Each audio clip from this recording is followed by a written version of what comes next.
Taz, welcome to the podcast. It is so great to see you, to catch up with you. It's been years since we were in touch on social media, but it's been years since we had a conversation about talent. So I'm really excited to have you with me today.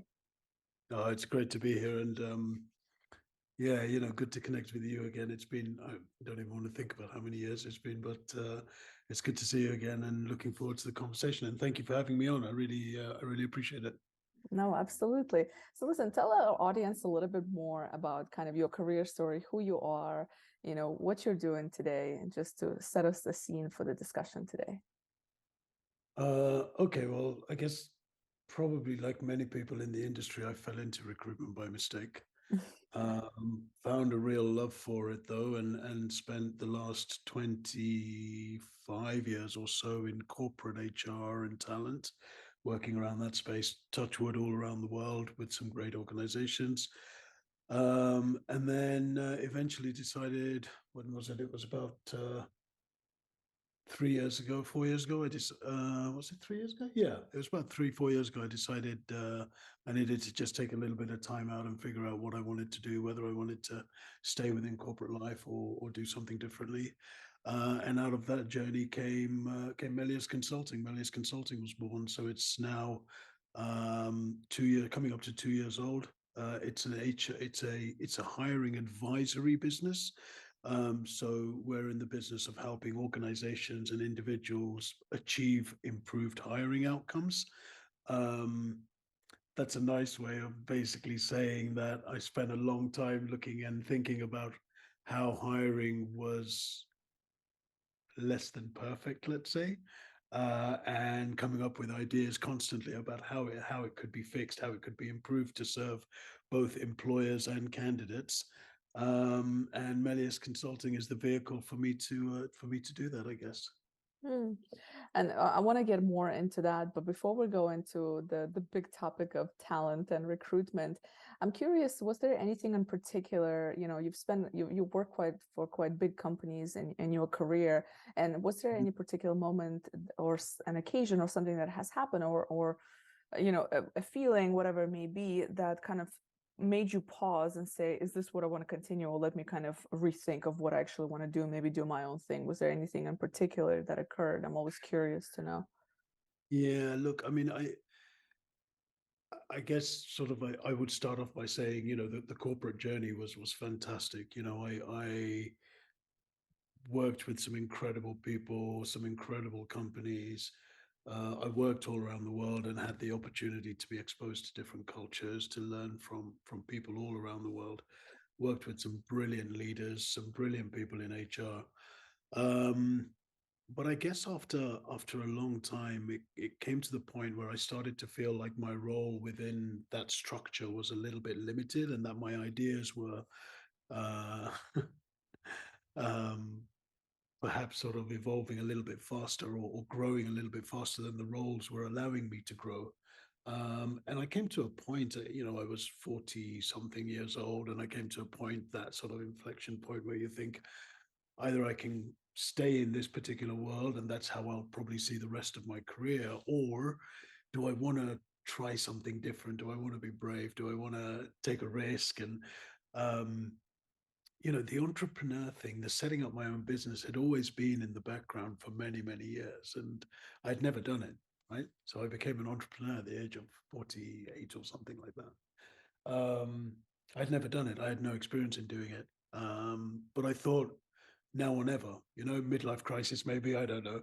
Uh, but I thought, either I do it now or I commit to, finishing my career in corporate life. And I just thought, well, look, I've got all of these ideas. Melius Consulting in my mind was I guess started to form 20 years ago, 25 years ago, but sort of gradually reached a point where I thought, okay, now's the time. And yeah, maybe a perfect storm which came together. We'll see. Yeah. And I remember you told me a while, but Amelia means something. A refreshment, what was it? It means It something. means improvement in Latin. That's right, because we were talking about besser, and I was like, besser means to improve, and then I remember, Investment. yeah, Yeah, in correct. German, yeah, that's funny. Yeah, I remember it was something like that's cool.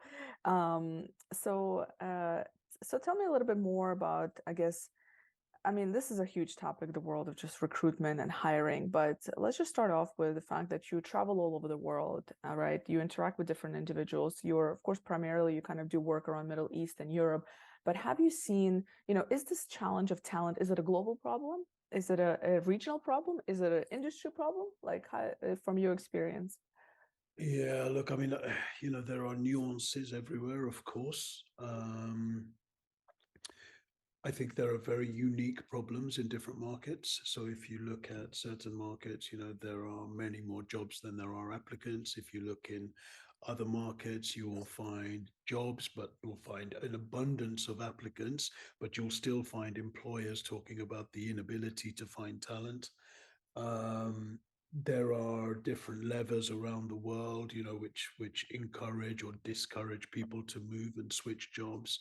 There are economic considerations, socio-political considerations. So is there one problem around the world at the moment that's consistent? I don't think so, except I would say that consistent around the world is the fact that hiring can be improved, recruitment can be improved. There are opportunities to serve both candidates and employers in an improved manner around the world. I'd say that that is consistent. Mm. And I don't know how it is in kind of the areas that you work in, but in the US, I was reading some report about it, and I don't remember statistics, but there's almost like a new pandemic around, not a pandemic, like an epidemic of people who are of working age, but simply are not working because it's more beneficial to collect the unemployment benefits, or they're living off of maybe some gig jobs, or maybe something part-time or something, some just kind of like, making enough, but not actually going into career roles. And have you seen that shift in other parts of the world as Yeah, well? absolutely, all over the world. I think COVID was the big shift in thinking, wasn't it? It may have been bubbling under the surface, but certainly when we went through 2019, 2021, I think most people reevaluated their position when it came to work, and reevaluated it on the basis of, I think, a more holistic approach. How does it affect my family life? How does it affect my mental well-being? How does it affect my quality of life? How much time do I spend with kids? Do I want to do this commute every day?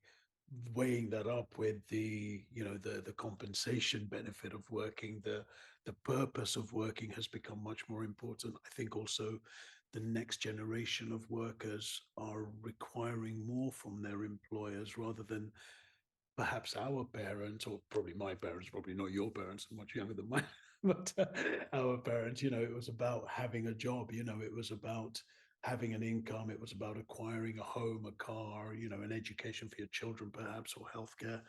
Um, those factors have changed now, and I think people are now looking for more purpose in their work, having more impact. That's something I hear often. I want to make an Mm, impact, I want to make a difference. So yeah, I think the whole notion of why we go to work and what we want from work has completely changed. And I think the pandemic was a key trigger point for mm, that change. It's certainly forcing at least um, the employers that are recognizing this as a necessity and an opportunity. It's forcing them to rethink. The obvious thing is remote working, right? We still have, I think it's something like 14% of global employers offer remote working as a real option. And yet it's north of 50% of employees want that as an option. So change, as always, takes a little bit of time. mm, um, but yeah, I mean, will the world of work ever be the same? Will it ever return to the way we were used to it, the 9 to 5, the 5 days a week, the office based? I don't know. I think the shift because of the pandemic was seismic, and I don't think we're going to go back to the traditional models of work after that. Mm. Yeah, and with the new generations coming in, they're driving that kind of narrative. They're because I mean they're the future talent, so we have to almost cater to what is it that they want. If us as companies want to have any chance of having, good talent, we have to, and that's a challenge. That's always been good talent has always been a challenge. Great talent has always been a challenge. To maintain that talent is going to have to reinvent the way that we work, the way we approach the office space, if it's virtual or hybrid, Yeah. etc. So yeah, I'm curious also, when it comes to hiring, right? Considering all these changes, what do you think is like, let's say, I'm sure there's many, but what are the two biggest gaps between candidates and companies and that bridge, like how we hire? What are the gaps that we can fill, I guess, or aim to try to fill?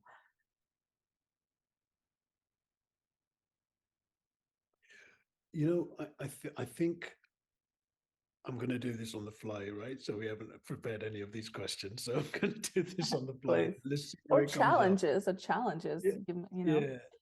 So I think the first point I would make applies to both employers and candidates, and that is the importance of authenticity and standing out, right? Mm, Um, I think for employers, they've got to present something that is appealing to the next generation of talent, the talent in the market, whatever the workforce they're going after. They've got to be able to present something that is attractive, appealing, enticing, and then follow through on that to deliver that, right? mm, And they've got to do that in manners which through which we consume information and media. Your traditional job descriptions, I mean, have they ever worked? That's a different question, but you still see so many companies using job descriptions to advertise opportunities, and candidates say time and time again, they're boring, they're dull, don't use them. Um, and yet, that change is taking a long time, and companies have a real opportunity to differentiate. Even if we just look at an angle as simple as job descriptions, they have a real opportunity to differentiate, but that change is taking a long time. But I think organizations which stand out, are different, do things differently, are authentic, present something that is attractive, you know, stand out from the crowd, are a mm, splash of color in the gray. I think they will have greater success in attracting talent.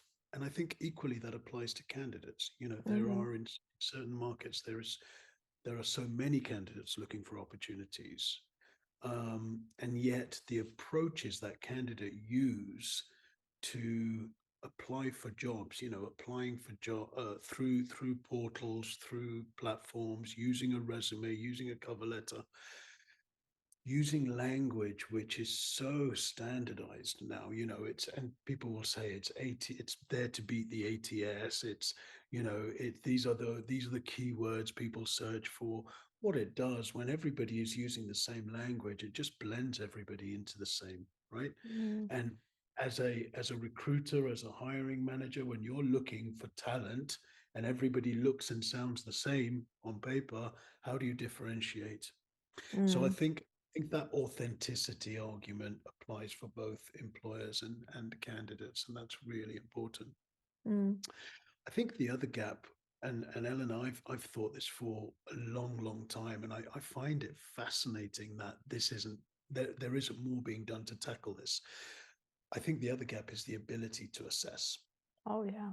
truly assess, right? Mhm, And if you think about the entire hiring cycle, the one key point, the one key activity in that entire hiring cycle is the hiring manager's interview with the candidate, right?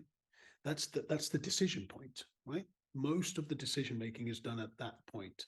mm, And yet, I think the last statistic I read about this, it was north of 70% of hiring managers have never had any interview training.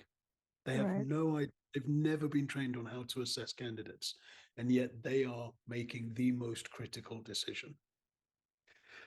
And if you think about this, just take a moment to stop and think about this, right? It's so crazy that more isn't being done to ensure that those involved in hiring and assessing have the capability to do so. Mm, So off the top of my head, those two things stand out as two Mm. huge challenges which need to be addressed, need to be tackled. Yeah, I think you're spot on. And I love it on the first point that you kind of broke it down to the organization and individual, because I always feel like the narrative right now in the media and kind of and all the content out there is like, well, the organizations need to do better, the organizations and all that. But it's like, no, it's also the individual responsibility Of to course. position themselves in a specific way. And all I see often is just this side, this organization. It's like all the blame on the company, which is why I love your content on LinkedIn that you post, because you give a lot of tips to actually candidates. It's like, hey, this is how you actually do it. This is a better way to do things. So I've been loving your content on LinkedIn on this Thank topic. And then on the second point, absolutely, a lot of not just the hiring managers, but even recruiters, and depending on the size of the company and how many resumes and CVs they screen, how many candidates, what tools they use. So a lot of them are overworked. A lot of them are, and we're human beings, and I'm all up for like AI and like using tools and tech to screen, but I also feel like we miss out on so much. And I'm frankly speaking, I don't have a solution. It's difficult when you screen masses of CVs. I think it's easier in smaller size companies where you can you. actually have that time on one-to-one, you know.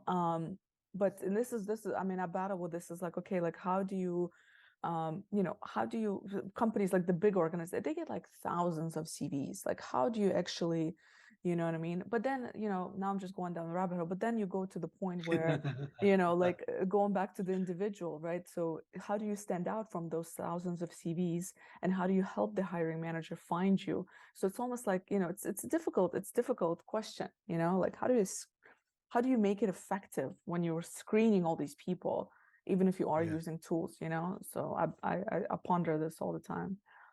Yeah, me too. And thank you for the comments on the LinkedIn content.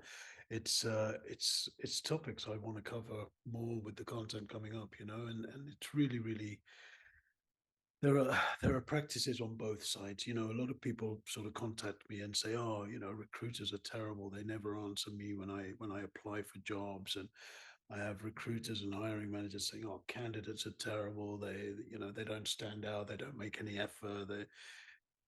It's a fascinating situation we're in, and it's the first time in my career that I'm seeing that the sort of paradox argument at exactly the same time. Companies are saying there's no talent out there, and Hmm. thousands and thousands of people in the job market are saying I can't get hired. No matter what I do, nobody replies to me. How are these two things coexisting at the same time? And the only answer that I can come up with is the process of hiring must be completely broken, Mm, because for these two things to coexist, it's the connection between the two that's not working. right.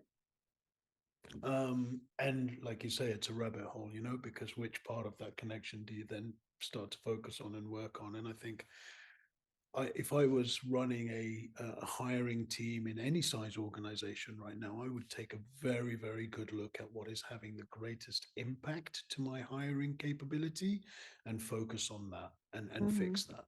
That's what I Yeah. would be doing.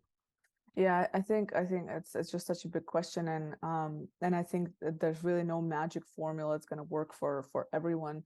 What I found helpful is just like figure out what, asking ourselves, like me in like the recruitment space now, just like what can we be doing different? How do we reach the right candidates? How do we educate? How do we, spread awareness? How do we try to close that gap in a way that works for our company? Right? Versus kind of what the big ones are doing. Do we really need to use all Yeah. this new tech and tools as a small company? Not necessarily. We don't have that problem. We don't have, and also depending on the talent, when it comes to like specific tech skills, like I work with an Appian, which is a very niche software development, low code, no code application tool, Right. and it's a very niche market. So doing recruitment for Appian folks is going to be very different than doing recruitment for somebody who does Java or Of Python, or course. and Of so and course. so so there's really no kind of magic formula, but it's almost like, to your point, it's just like it exists, right? And how are we actually addressing it? So maybe not all collectively, but at least on company and individual level. And I think that companies can do better within their own realm, and hopefully, and I don't see too much change within that. That's the, kind of disappointing part, is that, it seems to be, not many people, I think, are asking this question, except we just keep doing the same thing over and over again versus trying to actually create solutions for this challenge of hiring, right? Like on the company side. So, Yeah, I used to use a metaphor. It was like the hamster in the wheel. mhm, And when things started getting crazy after the pandemic, when hiring started to pick up again, instead of taking a step off the wheel and thinking, right, we're about to enter a busy period, let's do it properly, we just started to pedal faster. Right? We stayed in the wheel and pedaled faster. And that's not the answer, right? mhm, Because, yeah, I mean, you just need to talk to a handful of people either on the employer side or the candidate side, and they'll tell you the same story. It doesn't work. mm, no. There are solutions out there. I'm a big believer in that. Yeah, I'm sure there are. Yeah. And they will take people to be brave and bold. But if we don't, then we're still going to be having this conversation in another 20 years' time. Yeah, well, I think companies are just going to have to start implementing and consulting with individuals like yourself and the things that your company does, and similar ones, because otherwise you just, right now they can still get away with it to an extent because they can still find that talent. But as generations kind of coming up, especially generation alpha, those that are like, graduating high school coming up, what they want is very different, and they're almost not going to be going through the same process. They're probably going to, I don't know, maybe they're just going to be completely in that gig economy, in that, in Yeah, that individual contributor workspace, that contracting space. And we see this yeah, more and more. And I'm excited about what the next 5 to 10 years of world of work is going to look like, with universities now kind of becoming, not as useful as they were, right? Depending on the industry. Of course, there's some, you yeah, want a doctor to go to to do a proper degree, and NASA engineers and all that. But I'm talking about yeah. the regular folks, like the Pilots. business, yeah, pilots. You want them to study, don't get me wrong, you want that certification, but I'm talking about the regular folks, like, the people with those, marketing, in digital space, in human resources space, and all these things. Like, it's that 4 year degree is becoming, kind of more and more relevant. And even within the tech space, there's a lot more short-term certificates, that you can do, and you can do just fine. Cybersecurity is one of them. I mean, and people get paid very good money for that, and any other tech, primarily. So it's interesting to see, and I think that companies and corporates are not going to be the same as what they are today. They're going to look very different. I'm Yeah. curious what you think about that. Do you know what? I find that one of the most exciting things, and I'm really interested to see how organizations are going to respond to the gig economy. I mean, it's again been a trend and a topic for a few years now. Mm, Uh, I don't know in your experience, but I haven't seen a lot of companies embracing this yet. There are still, by and large, I would say, traditional models of employment, full-time employees, location-based and so forth. And yet you talk to upcoming talent, and they tell you about wanting to work in multiple organizations, project by project basis, job change regularly, not seen with the stigma that it was, that there was attached to it when we were gainfully or ungainfully employed and our parents were. um, yeah, and how does hiring deal with this? How does mm, hiring um, cope with this change of the future of work as well? For me, the importance of building talent communities is going to be more and more important. Again, you could get into an argument of, well, that was always the case. When I got into recruitment in the 90s, we were being taught constantly, you've got to know the candidate market, spend your time out there knowing candidates, build, I don't know if we called them communities in that day, but it's the same concept today. Now we do it online. I think that's going to become more and more important, and moving people in and out. But then things labor contracts are going to have to change. The rights to work in different locations are going to have to change. There's a lot of legislation and administration behind all of this, which will have to catch up. Where do you pay tax? Mm-hmm. When you're working in this sort of gig economy, do you have a single, digital nomads, for example, working all over the world now, spending Mm-hmm. their money in the country? How does that all work? So there's a lot of work to do. Yeah. But I'm like you, excited by what this is going to look like in the next 5, 10 years.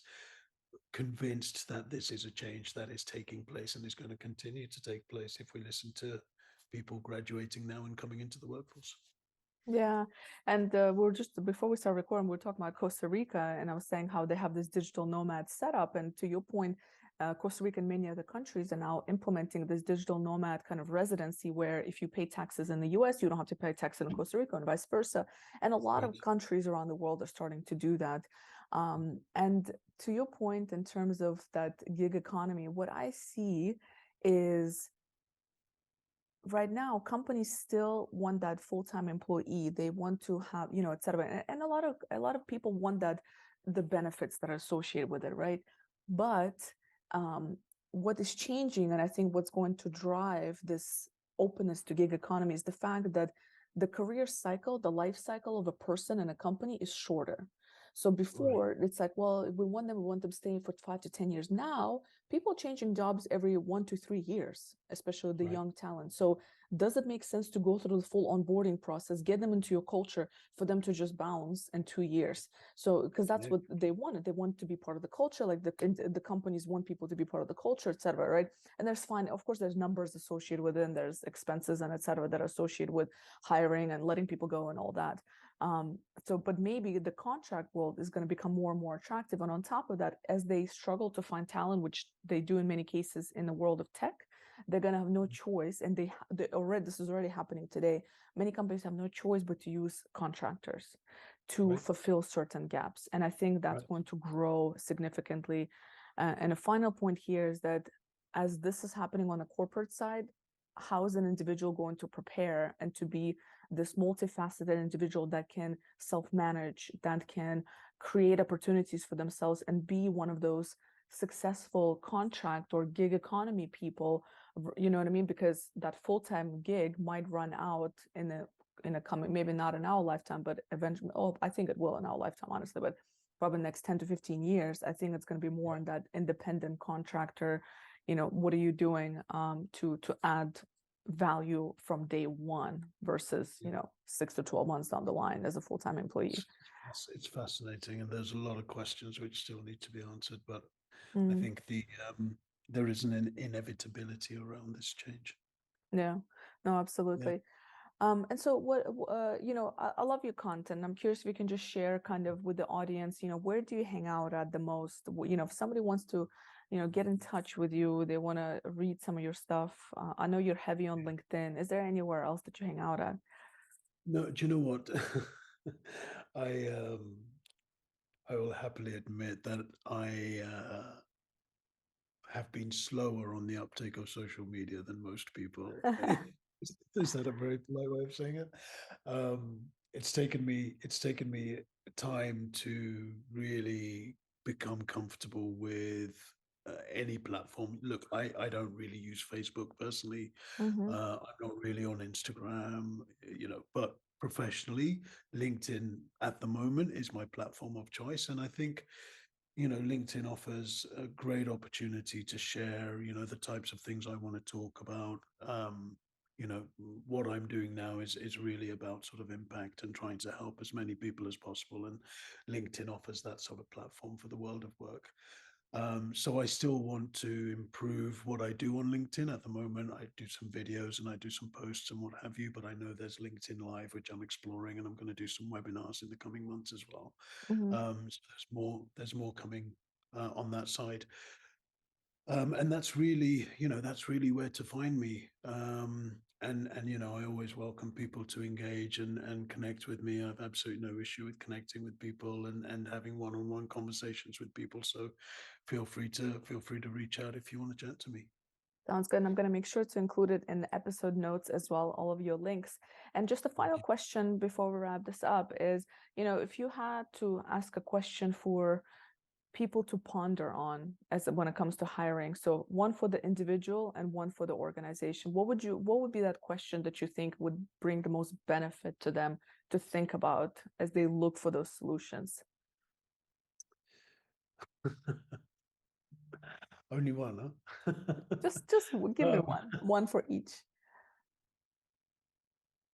I think for individuals, let's make it very practical. So for individuals, I would say this: do you understand the value you offer to an employer, and can you communicate that value, Mm, right?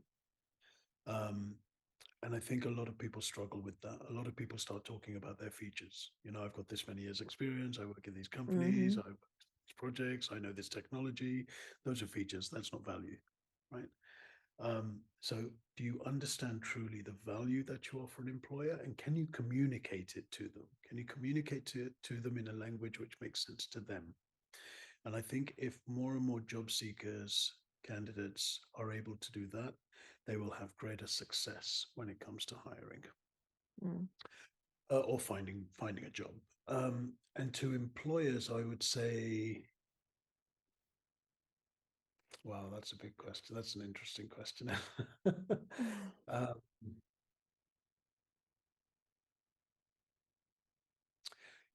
I think I would go back to something I was saying earlier, and that is, are you focused on fixing the right problem? mm, Um, Again, I see a lot of employers focused on fixing problems which are symptoms to something that is a root cause. Um, Ask any recruitment team, and they'll say we always get blamed for everything. And when mm-hmm. hiring goes wrong, it's always our fault. I'm not going to open that Pandora's box just yet. That's probably a For separate the next podcast. podcast. Yeah, exactly. Um, but I see a lot of HR functions and organizations focused on fixing symptoms, and lo and behold, 6 months later, a year later, the problems are there again, and the conversations are repeating. Um, I think it is time. It's long been overdue, but I think it's very, very necessary today to really hone in on the root cause of your hiring challenges Mhm, and to tackle those and to stop wasting time and money on fixing symptoms and attaching band-aids to gashing wounds, because that's not going to do it. That's not going to do it. And I think it's time to stop shying away from tough but valuable and honest conversation. mm, absolutely. I love those. Brilliant. Well, Taz, thank you so much. Enjoy being on the other You, side of the world. Come to this side of the world. Let's have another podcast. Maybe we'll record it in person sometime. that'll be wonderful, Elena. Again, thank you for the opportunity, and I hope it was valuable for your listeners. Thank you.